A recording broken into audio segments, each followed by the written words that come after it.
네, 다음은 짧은 수필을 소개하는 시간입니다. 오늘은 제가 썼던 수필 한 편을 소개해 드리려고 하는데요. 제목은 초당입니다. 큰어머니와의 추억을 생각하면서 쓴 글인데요. 제가 이 글을 쓸 때는 선비촌을 다녀와서 이 글을 썼거든요. 초당이라 하면 본체 옆에 있는 초가로 된 작은 방을 말하는데요. 옛날에는 보통 본체와 또 작은 채가 있었죠. 그래서 그것을 보면서 문득 오래전의 이야기가 생각이 나서 글로 적어보았던 것입니다. 소개해 드리겠습니다. 초당, 전영임. 후끈한 오후다. 여름볕에 된 고택이 뜨거운 숨을 몰아쉬고 있다. 시나브로 불어오는 명지바람이 가들막하게 들어앉은 열기를 밀어내느라 난분분하다.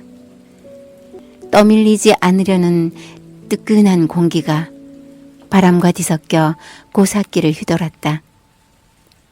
고택은 고즈넉한 정취를 잃어버린 채 허덕인다. 담쟁이가 타고 오르는 낮은 돌담 사이 골목을 지나 한 집 한 집 들여다보는 느낌이 참 좋다. 여인네의 단아한 모습처럼 같은 듯 다른 것이 한 채 한 채의 매력이다. 골목을 걷다가 나지막한 초가를 만난다.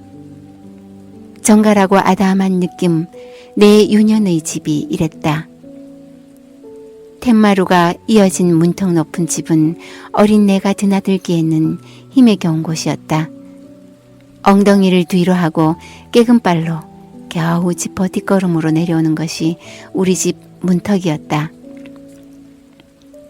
그러고 나면 문턱에 짓눌린 배가 아파오곤 했었다. 초가의 느낌은 정겨운 운치도 있지만 또 다른 면을 보면 좀 초라하기도 하다. 초가집에서 가난했던 시절의 아픔을 생각하는 이가 있다면 옹기종기 모여 맨살을 비비며 정을 나누던 때를 그리워하는 이들도 있을 것이다. 나는 후자편이어서 초가집에 대한 좋은 기억이 미동처럼 들려와서 참 좋다.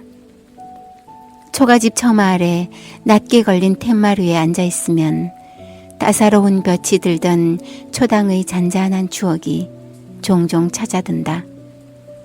오늘은 그 그리움을 즐겨볼 참이다.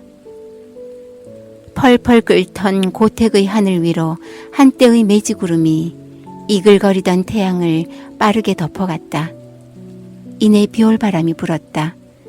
골목은 수런거리기 시작했다. 꽃들은 일제히 설레는지 까치발을 들고 목을 길게 뺐다. 자연은 신통하다. 보지 않고도 다 알고 있는 듯하니 말이다. 드디어 구름이 복잡한 속내를 쏟아냈다. 빛꽃이 성글게 일더니 이내 장대비가 쏟아지기 시작했다.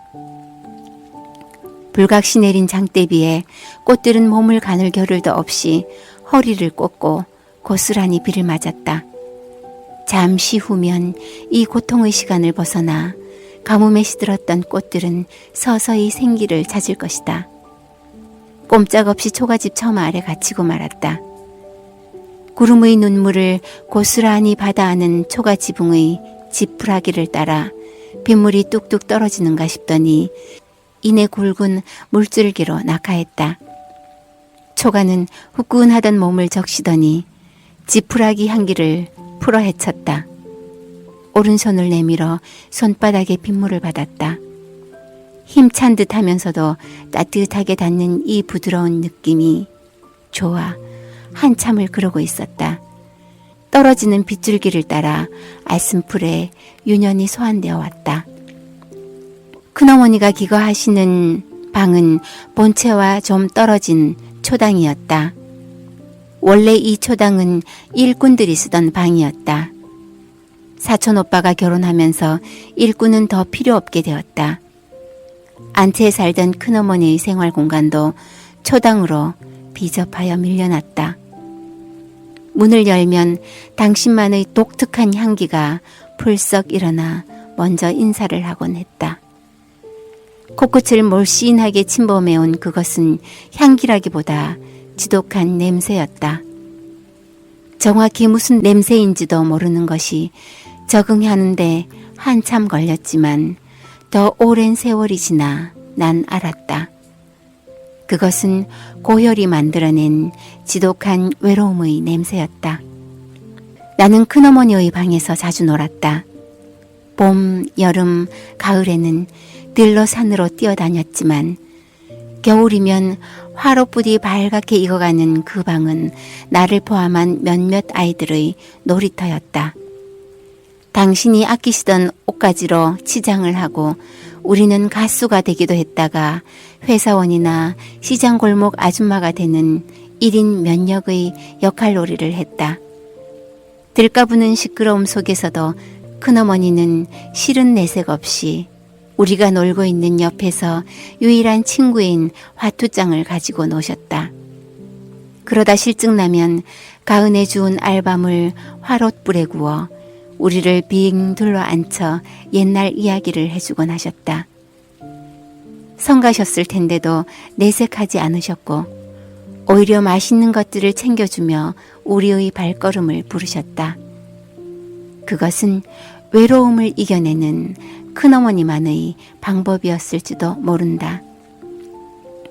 한 집안의 종손으로 시집와서 할머니가 일찍 돌아가시자 시동생들을 다 키워 장가를 보냈다.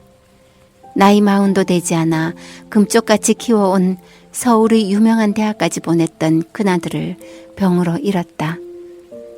큰아버지도 서둘러 아들의 뒤를 따랐다.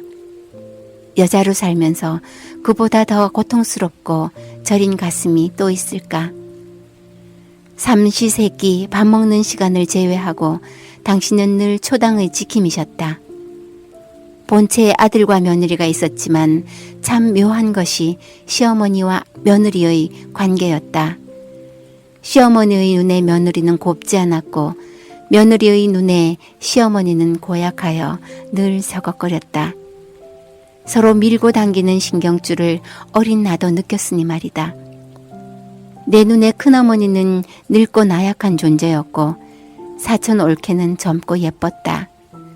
얼굴보다 마음이 더 예뻐서 큰어머니에게 좀 더 잘해줬으면 좋겠다고 어린 나는 생각했었다. 하지만 불어난 사촌 올케와 못마땅해 하는 큰어머니의 추임새가 맞부딪힐 때마다 보는 나마저도 불안하게 만들었다. 중고등학교에 다니면서 자연스럽게 큰어머니와 멀어졌다. 하지만 우리 집만의 독특한 예의가 있었다. 아버지가 8살이 되던 해 할머니께서 돌아가셨다. 그래서 큰어머니께서는 아버지를 키우셨는데 당신께서는 큰어머니를 늘 친어머니로 모셨다. 오빠나 언니들이 타지에서 집에 올 때도 언제나 아버지 것과 똑같은 큰어머니 선물을 사왔다. 엄마 또한 장에 가시면 큰어머니가 좋아하시는 과자를 사서 챙겨주곤 하셨다. 또 내가 월급을 받아 아버지와 엄마의 빨간 내복을 사드리던 날도 큰어머니의 빨간 내복을 잊지 않은 건 굳이 누가 시킨 일은 아니었다. 당신은 이미 우리 삶 속에 깊숙이 스며든 자별한 존재였다. 큰어머니를 생각할 때면 아직도 그날의 일이 선연하다. 내가 결혼식을 하는 날 아침이었다. 땅을 짚어야 걸을 수 있을 만큼 꼬부랑 허리로 큰어머니께서 오셨다. 속옷 주머니에서 꼬깃꼬깃한 10,000원 지폐 2장을 신혼여행 가서 쓰라며 몰래 챙겨주기 위해서였다. 큰어머니한테는 들썩거릴 때마다 지독한 지린내가 났는데 그 돈을 건네주시는 손에서조차 지린내가 났다. 하지만 그날은 그 냄새가 역하지 않았다. 큰어머니의 진심을 읽은 울컥해진 마음이 초당의 옛 향기를 기억했던 것일까? 그 냄새는 사랑을 주기만 했던, 하지만 어린 눈에도 외롭고 가엾게 보였던 당신의 향기였다. 신혼여행에서 돌아오던 날 초당에 환하게 켜진 불을 보았다. 큰어머니가 신행길에 어두울까봐 켜두신 불이라 생각했다. 우리를 태운 택시가 초당 앞을 지나갈 때 큰어머니를 크게 불렀다. 하지만 초당의 문은 굳게 닫혀 있었고 툇마루는 조용했다. 굽은 등으로 문을 열고 송곳니 하나만 버티는 잇몸을 보이며 환하게 웃어줄 큰어머니는 그곳에 계시지 않았다. 내 결혼식에 하객으로 왔던 사촌 언니들을 모두 돌려보낸 후 당신께선 쓸쓸하게 혼자서 눈을 감으셨다. 결혼식 덕에 딸들과 대소가 식구들을 모두 만났다고 친척들은 좋은 해석을 했다. 습관처럼 신혼여행에서 사온 큰어머니의 선물은 결국 주인을 잃어버렸다. 초당도 주인을 잃고 빈집이 되었다. 오랜 세월 빈집으로 허물어져 가던 초당은 어느 날 친정 나들이 갔을 때 허물어지고 없었다.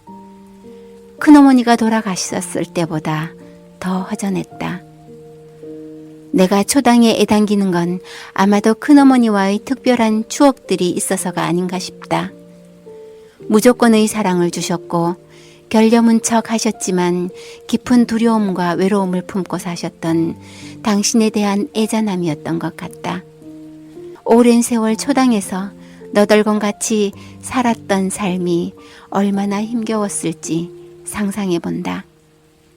하늘나라에서는 초당이 아닌 본체에서 큰아버지와 큰오빠와 함께 오순도순 살아가시길 바라본다. 나에게 고택은 고향이다. 초당은 사랑이다. 그래서 나는 오늘도 선비초들 서성이며 설마른 그리움의 바다를 유영하고 있는지도 모른다. 어느새 비가 그치고 있다.